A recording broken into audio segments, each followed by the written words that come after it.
বিয়ে মানে শুধু এক ছাদের নিচে থাকা নয়, বরং একজন আরেকজনের সুখ দুঃখের সঙ্গী হওয়া। কিন্তু অনেকেই বলেন কিছুদিন পর সম্পর্কের মাঝে ভালোবাসা আর আগের মতো থাকে না। আজকে জানবো 5টি সহজ কিন্তু কার্যকরী উপায় যা দাম্পত্য জীবনে আবারও মধুরতা ফিরিয়ে আনবে। 1. খোলামেলা কথা বলুন। সুখী দাম্পত্য জীবনের মূল ভিত্তি হচ্ছে খোলামেলা কথা বলা। আপনার অনুভূতি, দুঃখ, অভিমান বা চাওয়া সবকিছুই পরিষ্কারভাবে বলুন। শুধু মন দিয়ে জবাব নয়, বুঝতে চেষ্টা করুন।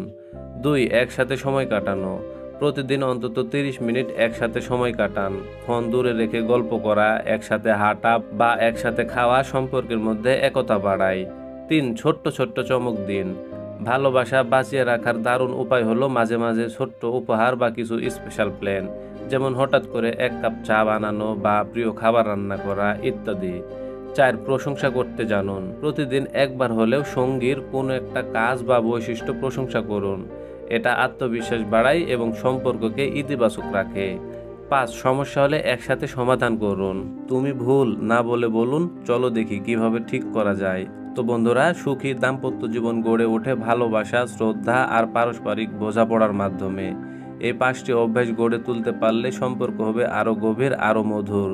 তো বন্ধুরা, ভিডিওটি যদি ভালো লেগে থাকে তাহলে লাইক ও শেয়ার করতে ভুলবেন না, পাশাপাশি সাবস্ক্রাইব করে রাখবেন আরও নতুন নতুন ওষুধের রিভিউ পেতে বা স্বাস্থ্য টিপস পেতে। ধন্যবাদ সবাইকে।